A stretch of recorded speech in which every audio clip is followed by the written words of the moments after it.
जय बालाजी वेयर्स लॉकिक में आपका स्वागत है। तो आज हम बात करेंगे सितंबर 2025 आप लोगों के लिए क्या रिजल्ट लेके आएगा। तो सबसे पहले हम देखेंगे महीने के शुरुआत में आपके शनि देव वक्री रहेंगे आपके 5th हाउस में, जुपिटर आपके 8th हाउस में, आपके शुक्र देव आपके 9th हाउस में, सन एंड बुध आपके 10th हाउस में with Ketu Rahu 4th house में, और मंगल देव आपके 11th हाउस में रहेंगे। तो इस मीन्स आपका जो लगन है और आपका जो 6th house that is house of competition, house of रोग रिपो ऋण, हाउस ऑफ कॉम्पिटिटर्स, तो ये कहीं ना कहीं उपाच्य स्थान में जाके बैठ गए, दैट इज 11th हाउस में। तो लगन बली हो गया। तो ओवरऑल आपके लाइफ में आपकी बॉडी में बल आ गया, शक्ति आ गई आपके अंदर, टू ओवरकम योर कॉम्पिटिशन। तो बट यहाँ पर ये देखेंगे कॉम्पिटिटर्स भी बढ़ेंगे। आपकी लगन को तो आपको स्ट्रेंथ मिलेगी मिलेगी, आपके डिजायर्स बढ़ेंगे, आपके ड्रीम्स बढ़ेंगे to to bring lot of change in your life, to attain financial freedom.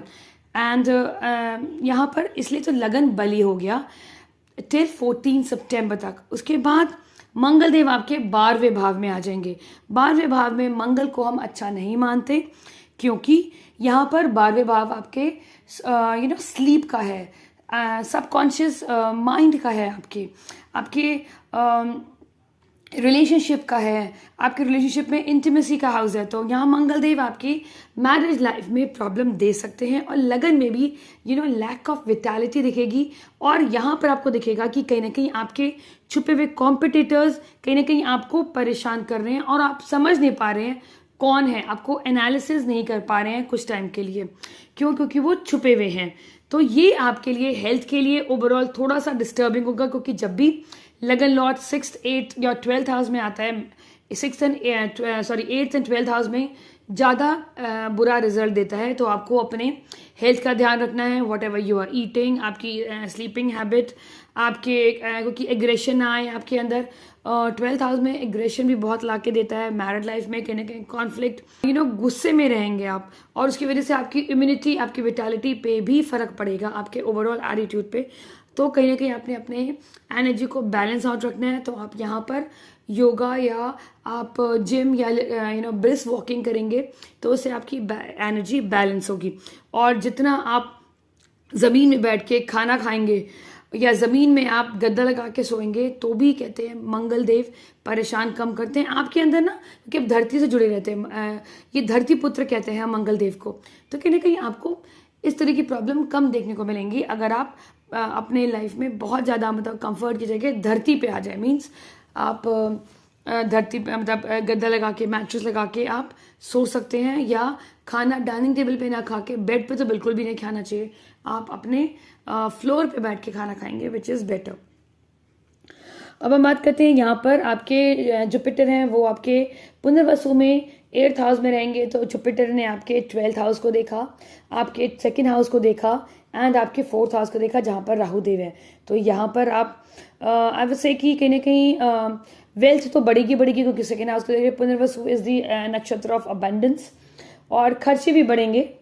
और अगर आप किसी तरीके से foreign related businesses, foreign related आपकी करियर में कोई भी फॉरेन रिलेटेड चीज़ें हैं, या आपको फॉरेन जाना भी है, तो फॉरेन रिलेटेड अर्निंग होने के चांसेस ज़्यादा हैं। ऑल ऑफ अ सडन आपको अपॉर्चुनिटी मिल सकती है to go to foreign land which can give you lot of wealth. And आपका घर जहाँ पर आप रहते हैं नेटिव लैंड में, वो भी आपका चेंज होने के चांसेस हैं। और यहाँ पर अगर आप नहीं, आपको ये इस तरह की अपॉर्चुनिटी मिल रही, तो घर पे कहीं ना कहीं आपके कॉन्फ्लिक्ट हो सकते हैं विद एल्डरली पीपल। अदरवाइज 7 तारीख को जब ग्रहण पड़ेगा 4th हाउस में, तो यहाँ राहु और चंद्र का होगी युति। तो यहाँ पर आपको अपने मेंटल पीस, इमोशनल बैलेंस को ध्यान रखना है। किसी तरीके से जो बड़े हैं आपके घर में, आपकी माँ और आपके कोई भी एल्डरली फैमिली मेम्बर्स हैं, उनसे आपके कॉन्फ्लिक्ट हो सकते हैं, तो उसका आपने ध्यान रखना है। हम बात करते हैं यहाँ पर सन और that is Mercury with Ketu in 10th house. Surya अपनी ही राशि में बली हो गए, और सन को मीन्स सूर्य को दिग्बल मिल गया अपने, और साथ में केतु के साथ। तो अगर केतु नहीं होता तो ये आपके लिए बहुत बढ़िया सुपर्ब राजयोग हो जाता। जस्ट बिकॉज केतु की वजह से कहीं ना कहीं केतु आपको कुछ ना कुछ प्रॉब्लम देगा, ऑब्स्टिकल, क्योंकि केतु का काम ही यही है आपको धीरे धीरे ग्रो करना। तो कहीं ना कहीं आपको दो ये एक बहुत अच्छा ट्रांजिट हो सकता है। जस्ट बिकॉज ऑफ केतु आपको ऑब्स्टिकल्स आएंगे और वो ऑब्स्टिकल्स आपको कहीं ना कहीं इल्यूजन में डालेंगे जो आपको दिखेंगे नहीं। इसके लिए आपको ग्राउंडिंग करना बहुत ज़रूरी है so that you have that wisdom to overcome the obstacles. यहाँ पर बुध की भी कंडीशन अच्छी ही है क्योंकि वो भी सूर्य की राशि में एक अच्छा रिजल्ट ही देते हैं और आपके 8th हाउस के लॉर्ड भी हैं और 11th हाउस के भी लॉर्ड हैं। तो यहाँ पर ऑल ऑफ अ सडन आपके करियर में ट्रांसफॉर्मेशन आ सकता है, बट क्योंकि केतु के साथ है तो वो ट्रांसफॉर्मेशन हो सकता है आपको इनिशियली नजर ना आए, but it would be a good transformation for you. But आपको यहाँ पर थोड़ा बहुत अपने आसपास एनवायरनमेंट में क्या चल रहा है उसका आपने ध्यान रखना है। हम बात करते हैं अब आपके मैरिड लाइफ की, क्योंकि यहाँ पर शुक्र देव आपके 7th हाउस और 12th हाउस के लॉर्ड है, हाउस ऑफ एक्सपेंसेस के भी लॉर्ड है, वो आपके 9th हाउस में है। तो मैरिज में, रिलेशनशिप में आपको बहुत ज़्यादा प्रॉब्लम नहीं आएगी और जल तत्व राशि में है तो वो कहीं ना कहीं आपको सपोर्ट ही करेंगे। It would be a good time till Shukradev अपनी राशि परिवर्तन नहीं करते, 10th हाउस में नहीं आते। तो टिल 14-15 ऑफ सितंबर तक things would be fine for your married life. उसके बाद जब आप और यहाँ पर अगर हम लव लाइफ या अगर आप स्टूडेंट है उसके बारे में बात करते हैं, सैटर्न है वो भी रेट्रो। तो कहीं ना कहीं जब भी सैटर्न जिस राशि में होता है चाहे रेट्रो भी हो, अगर आप बच्चे हैं, अगर आपकी मतलब इफ यू आर स्टूडेंट, आपको मेहनत करनी है, मेहनत के बाद ही आपको फल मिलेगा। डिलेज हो सकते हैं, आपको कहीं ना कहीं ऑब्स्टिकल्स, पेसिमिस्टिक एटीट्यूड भी हो सकता है आपका, इवन तक कि आपकी प्रोकास्टिनेशन की आदत भी पड़ जाए, बहुत ज़्यादा फोकस ना हो। यहाँ पर आप भगवान गणेश की आराधना करें या आप भगवान शिव की आराधना कर सकते हैं, जिनके साथ आपकी अटैचमेंट ज़्यादा होती है आप उनकी आराधना रेगुलरली करें, क्योंकि ये 2.5 साल का ट्रांजिट होता है, सैटर्न आपके 5th हाउस में ही रहेंगे। तो यहाँ पर आपको प्रॉब्लम आ सकते हैं, इवन तक कि if you are into a relationship also, कहीं ना कहीं आपको एक एक बहुत ज़्यादा हैप्पी रिलेशनशिप की वाइब्स नहीं आएंगे। You don't feel very happy, और एक चार्मिंग रिलेशनशिप होता है और मे बी जॉयफुलनेस नहीं रहेगा, आपको एक रिस्पॉन्सिबिलिटी आपको लगेगा रिलेशनशिप है। और ये भी कह सकते हैं कि कहीं ना कहीं आपके अंदर एक लगेगा कि यार I am not very happy. तो यहाँ पर आपको अपना बहुत ज़्यादा हार्डवर्क करना है to sustain your current relationship, otherwise problem आ सकती है आपको उसका ध्यान रखना है। स्टूडेंट्स को बहुत मेहनत करनी है 2.5 साल, तो ये बहुत चैलेंजिंग हो सकता है, बट अगर आप मेहनत करेंगे तो ऑफकोर्स सैटर्न आपको अच्छे रिजल्ट देगा। अब हम बात करते हैं आफ्टर 17, जब बहुत सारे मेजर ट्रांजिट हो रहे हैं। अब यहाँ पर सैटर्न तो वही रहेंगे 5th हाउस में और जुपिटर भी आपके रहेंगे 8th हाउस में।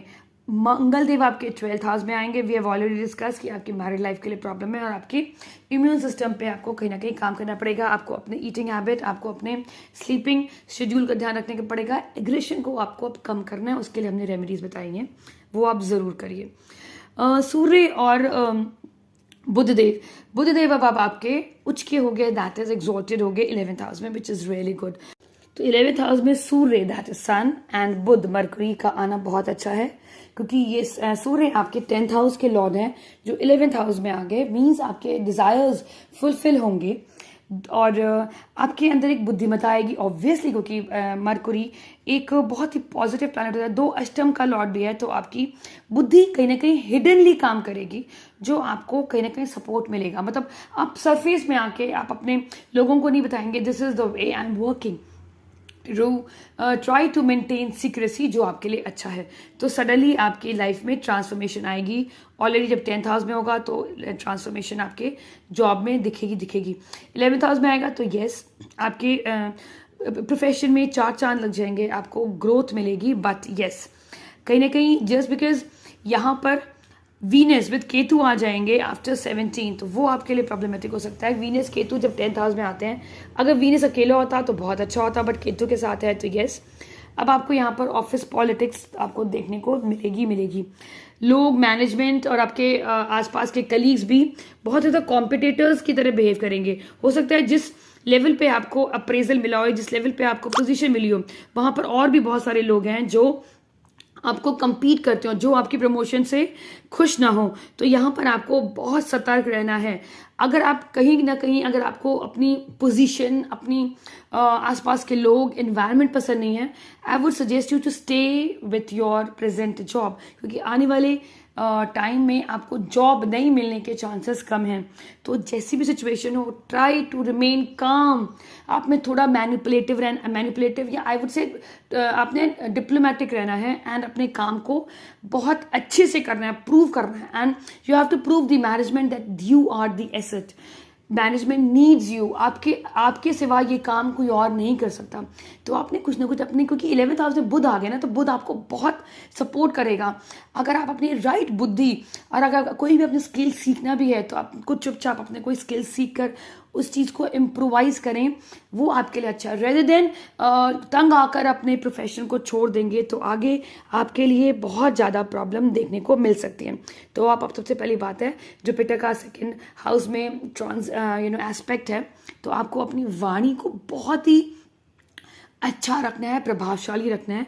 जो बात रखनी है एग्रेशन में नहीं रखनी है, आपने बहुत सोच समझ के अपने वर्ड्स पे you need to put an observation कि what kind of words you are using, अपने कुशाग्र बुद्धि को और अपने, क्योंकि स्कॉर्पियो वैसे भी आपका साइन है ना, तो कहीं ना कहीं आप अपने इंस्टिंक्ट का भी आप सहारा ले सकते हैं, इंस्टिंक्ट इंट्यूशन का सहारा ले सकते हैं और बुद्धिमत्ता का सहारा ले सकते हैं, कॉन्फिडेंस का सहारा ले सकते हैं।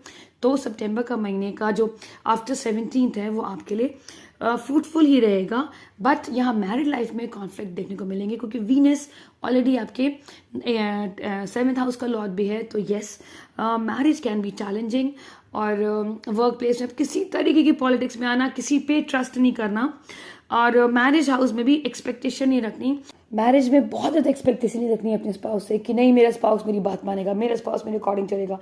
घर में जितनी शांति रहेगी आप अपने वर्क प्लेस में उतना अच्छा परफॉर्म करेंगे, क्योंकि ऑफिस पॉलिटिक्स से की वजह से भी आप बहुत इरिटेटिंग, चिड़चिड़े हो जाएंगे। आप सबसे बेस्ट है भी आप अपने को रात को 15 मिनट 10 मिनट अपने को एनालाइज करें और अपनी लाइफ में क्या बेस्ट है उसको बनाने की कोशिश करें, रेदर देन एंग्जाइटी में आकर अपने स्पाउस से झगड़ा लेके अपनी मैरिड लाइफ भी खराब करें, ऑफिस में भी पॉलिटिक्स, आपकी फिर ज़िंदगी बहुत ख़राब हो जाएगी। बेस्ट यही है कि यहाँ पर आप या तो भगवान श्री गणेश या भगवान महादेव का नाम जाप करें, सबसे बेस्ट है, और नहीं तो काम डाउन रहें, एक्सरसाइज करें, जिससे ये फेज भी चला जाएगा। आई होप ये वीडियो पसंद आएगा, पसंद आता है लाइक करें, सब्सक्राइब करें। Thank you so much, stay blessed, जय बालाजी।